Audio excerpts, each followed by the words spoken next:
Hi, welcome to Mom Talk. This is the dad's episode again. We have some new guests here. I'm Jason Wilson.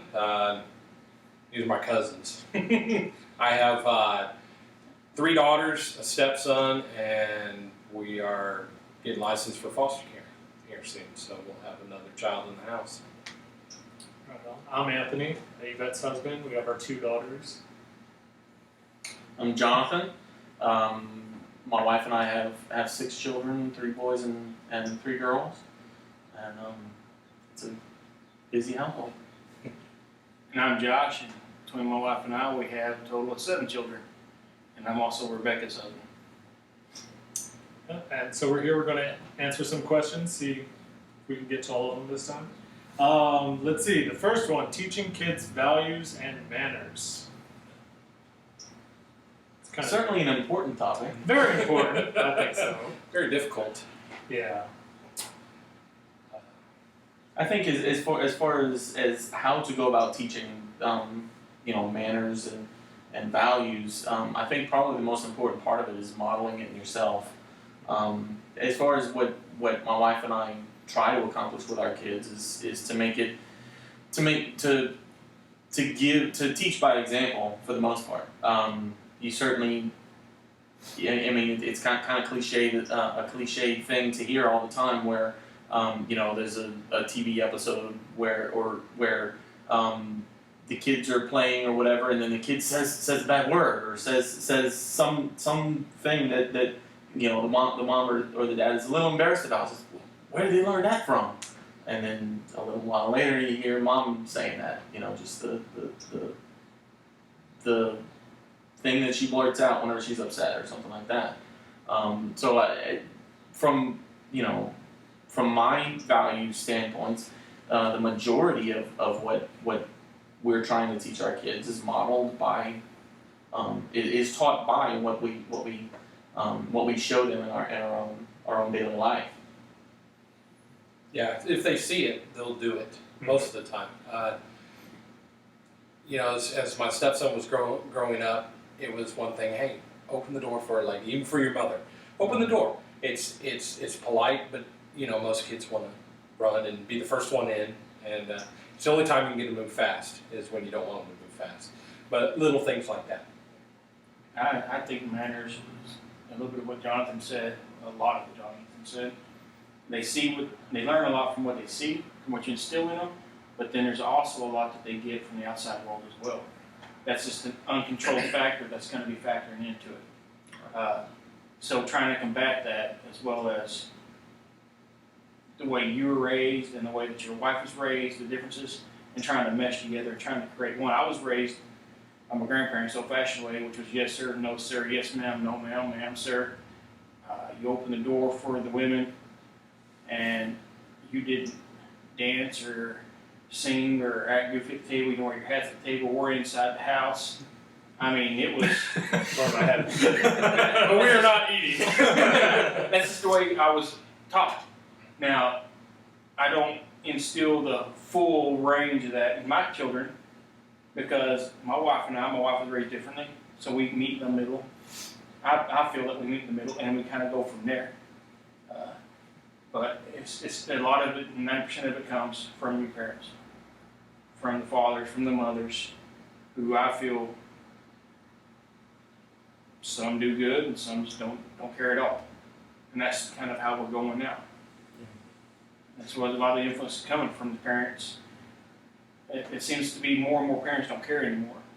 They just let the children do whatever, and that's where a lot of the influence is coming now toward the ones that do. Yeah, I agree. Not knocking on anybody. This is just my opinion. Yeah, and I think as far as our society is concerned, I think it's just a diligence thing. Mm-hmm.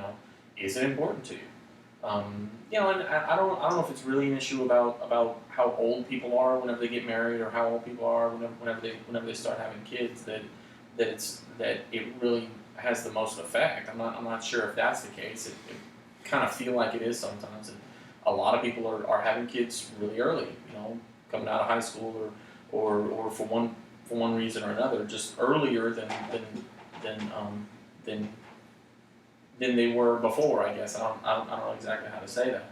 But you know, whenever you're young, the importance of manners may not stand out to you, you know, and so it does make me wonder if, at least again from what I was saying, it's more about diligence. You know, how diligent are you in encouraging your children to have good manners? I think it's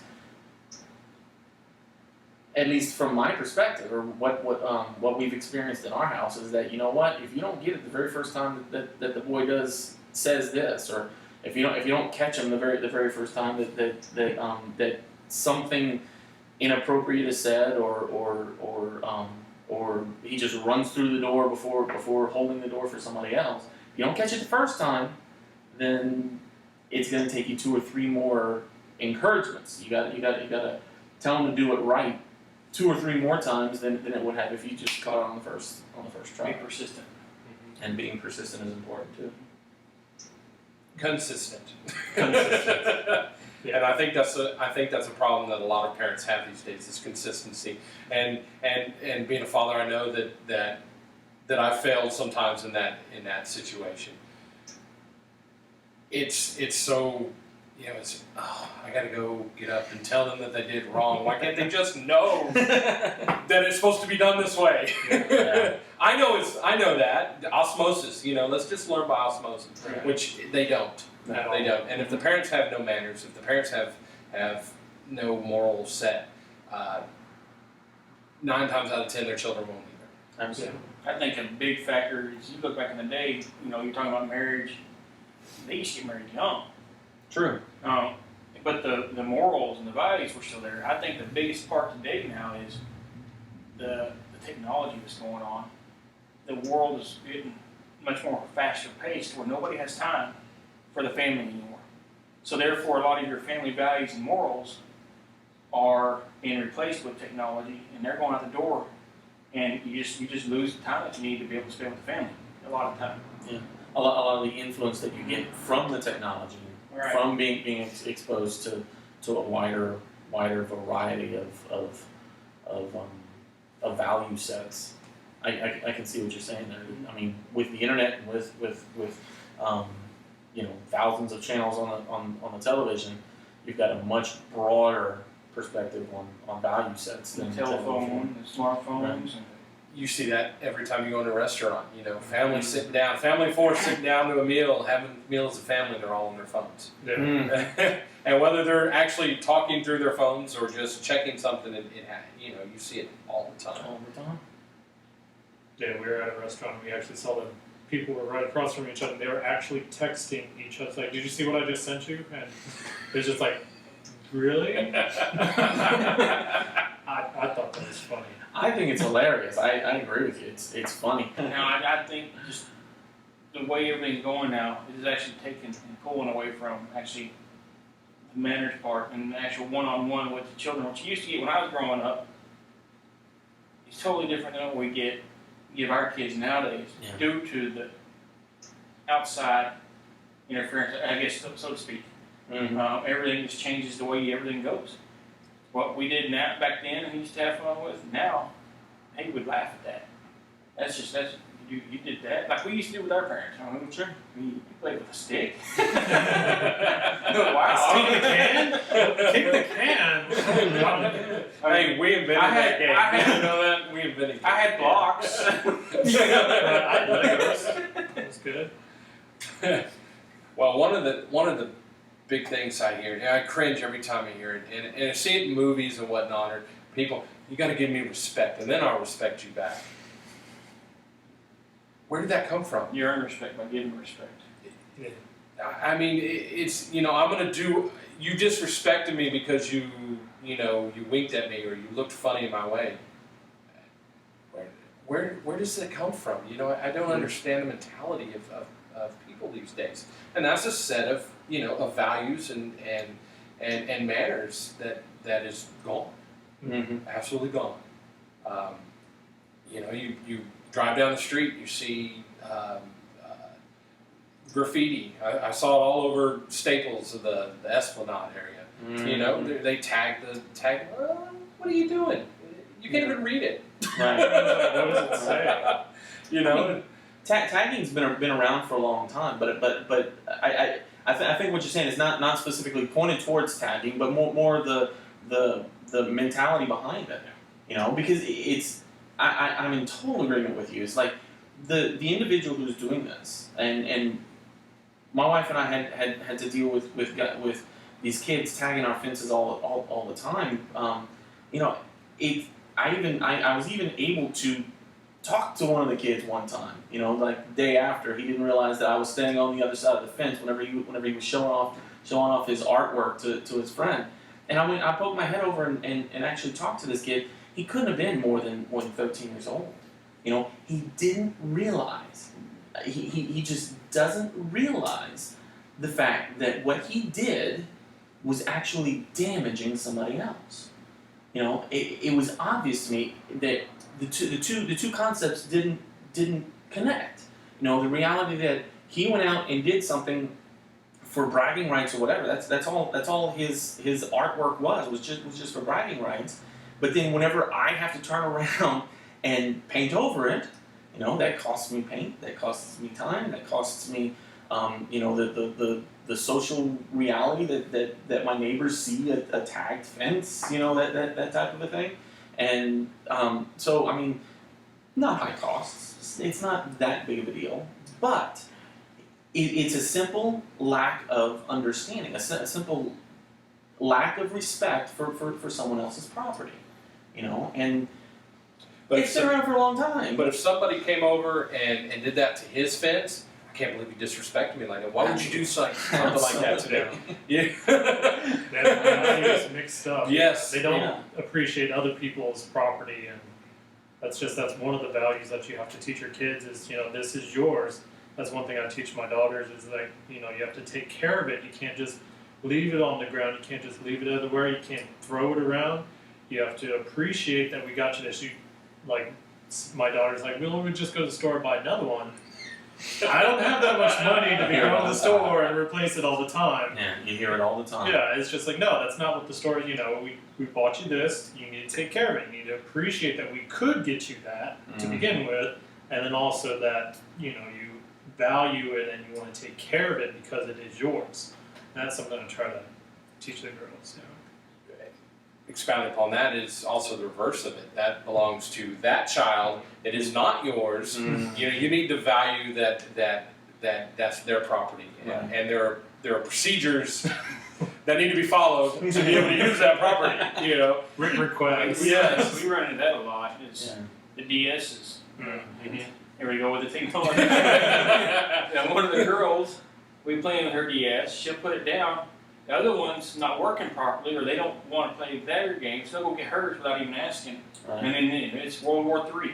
Here we go. But then we have to give it back. And she gets mad. Well, why do I have to give it back? Because she played with mine the other day. Well, the point is, it's hers. You didn't even ask her. If you'd have come and asked us, we'd probably say, yeah, you can play with it, but make sure she's not playing with it first. It's just the whole point of they just don't care. And it would have been a surprise that the other one was playing with it. You know, whenever they come back to play with it again, it wouldn't be a surprise that they had it in their hands. So it's just overall, I think that sums most of it up. Yeah. But like you're saying, being able to respect other people's property, I think that's something that you have to teach very, very, very early. It's something that has to be taught very early in the child's development for it to really be effective. I mean, without having that instilled in them earlier, it's something that's very difficult to explain and teach later on in life. I mean, even I think at the age of 8 or 10, it has to already have been instilled in them in order for them to be able to continue to grow in an understanding of it. Right, because you know, having teenage daughters in the house, it was one of those things. This is my shampoo. Don't use it. Well, you used my brush, but that was okay because it was mine, you know, Yeah. and these petty little fights, and it would all been solved, you know, and you're going to have those anyway. Oh, yeah. As a parent, Yeah. it's going to happen. As parents, we do as the best we can with our children, but there are so many other influences in this world that, you know, that we're fighting off constantly. And it's just a constant battle. It's a constant, you know, teach and reteach and discipline and reteach and one day it'll sink in and it'll go ding, oh that's what they were talking. Okay, I get it now. 20 years Usually later. that's when they have their own children, they go, oh wait a minute, that's what they were talking about. Yeah. So. Happens a lot. I understand that. Yeah. Fine. So yeah, I mean, as an overall theme of something, it's actually something that I heard fairly recently is the concept of benevolent dictatorship in the home, as far as being able to bring your child moving forward as they get older, preparing them to be an adult.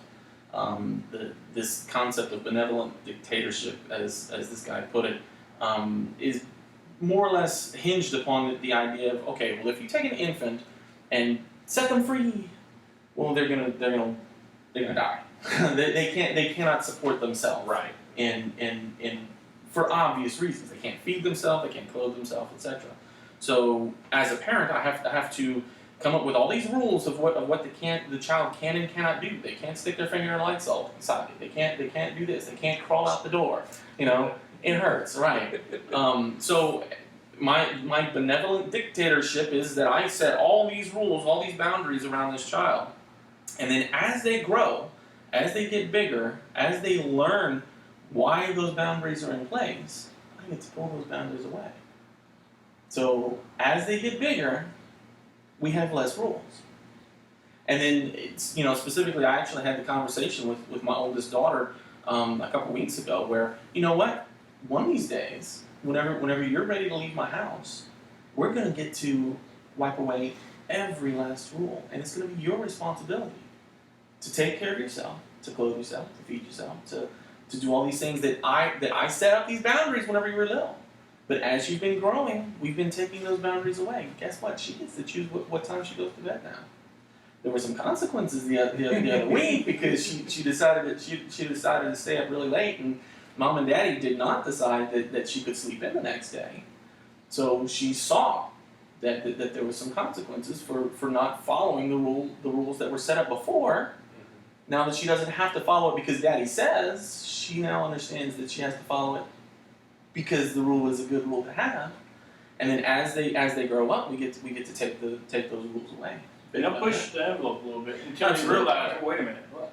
That made sense what they were saying. Let's go ahead and tone this back down a little bit, like Right. you're saying. You know, there's consequences. Yeah, there are consequences. And also setting rules teaches them to follow the rules of society as well. Yeah.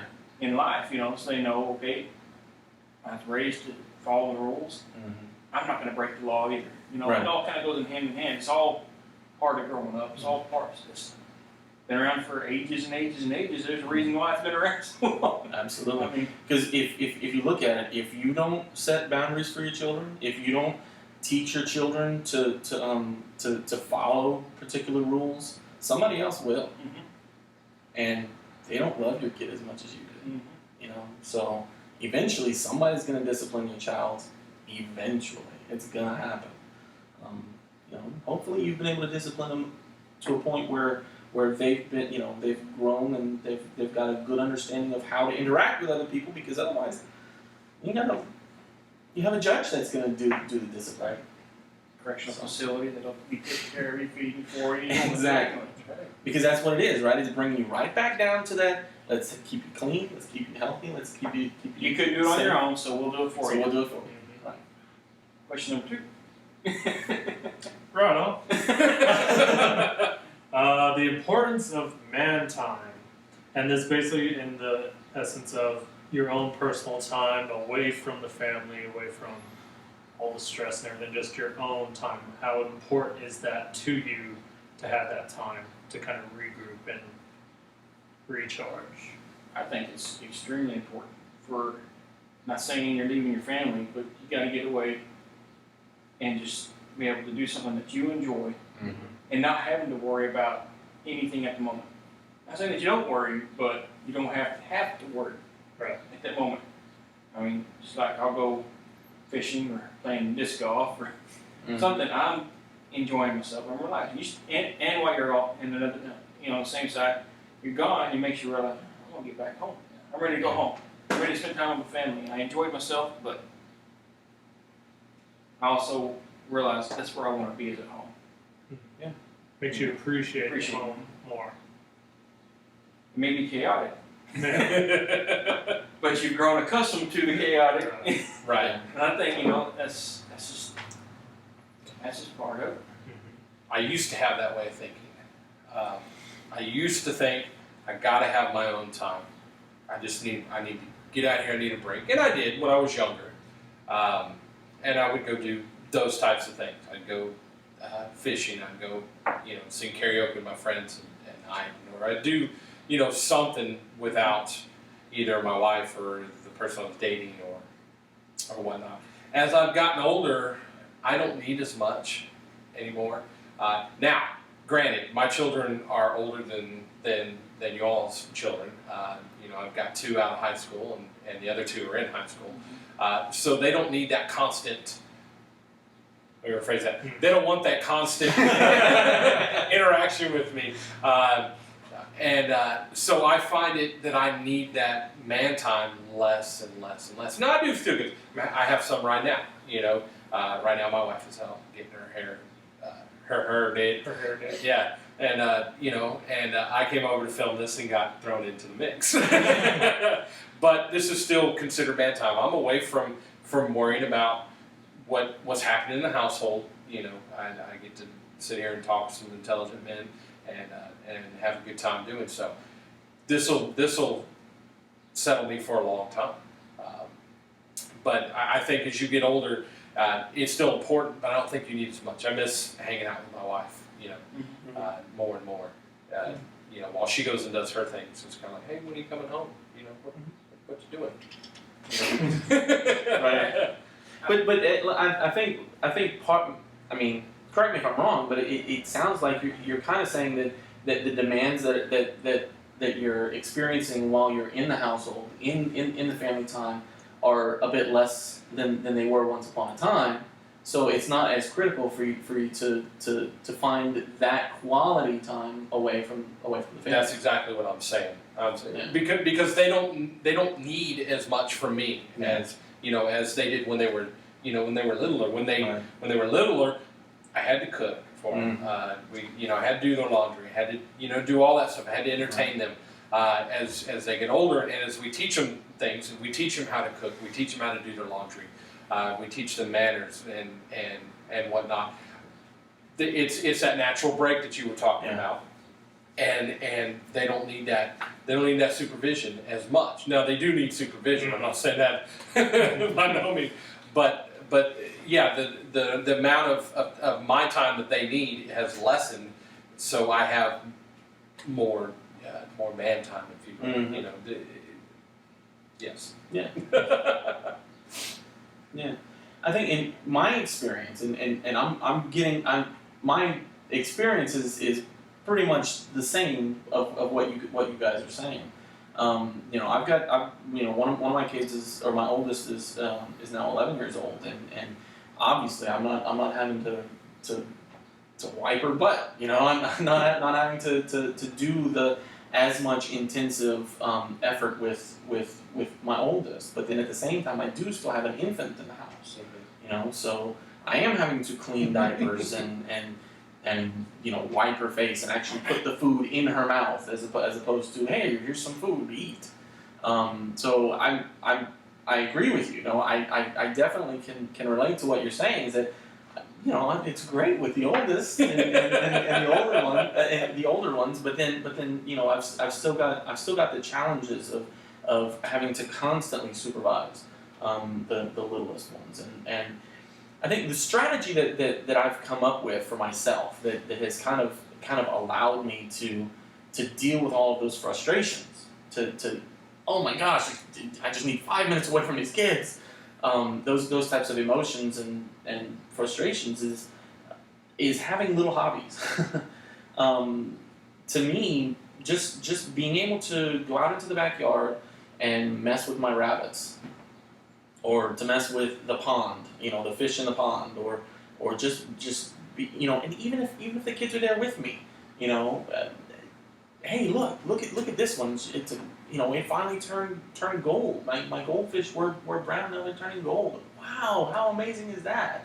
Those types of interactions with the kids, or just being able to, I am still physically present.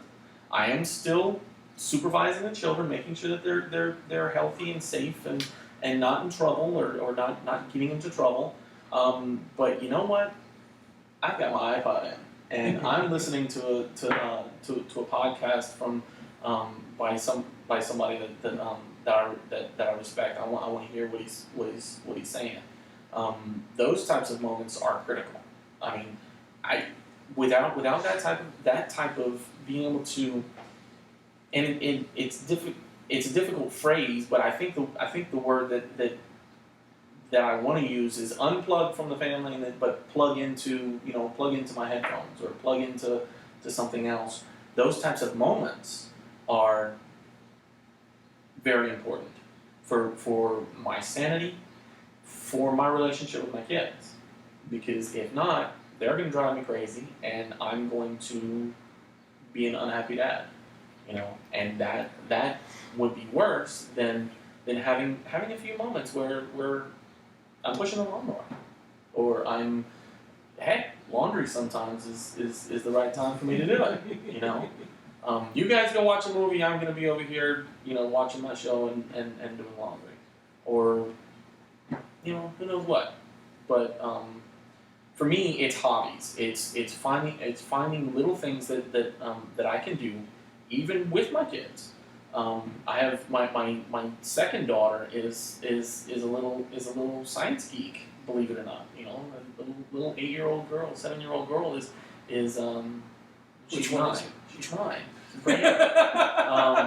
She's brand new. She loves the MythBusters. Testing this and testing that and she had a question for me the other day as I was wiring up another one of our rabbit cages. She said, Dad, how does the moon affect the tides? And so wow, hey, that's a great question. Let's talk about it. And we sat there and we had a good conversation. And that was a way of unplugging from the realities of the laundry and the dishes and man, you want me to feed you again? It's been 4 hours. Your children are so demanding, I swear. But that was a really good opportunity for me to unplug from the frustrations and just have a nice little conversation. Man time in the home. There you go. That's what I was going to say earlier when you're talking is, even like if I go fishing, when I'm out there and I'm by myself or with a couple other guys, Mm-hmm. so it'd be fun to have my sons here. Yeah. Or my wife and all the family here fishing. I'm still doing my thing. Yeah. But they're there. I mean, they're still there. Like my youngest will be out there fishing with his little, as he calls it, his fishy pole. He's out there throwing it out, He'd be happy. And it's fun as well to spend time with them, even during your time. You're still being able to get away, like you're saying. That's exactly what I was going to bring up in a little bit. Okay, so that was some good questions. I think hopefully different husbands and men out there can kind of learn from what we've given here, and hopefully it'll help. But this has been Mom Talk, and right on. That's episode. Dad's That's episode. episode, yeah. That one.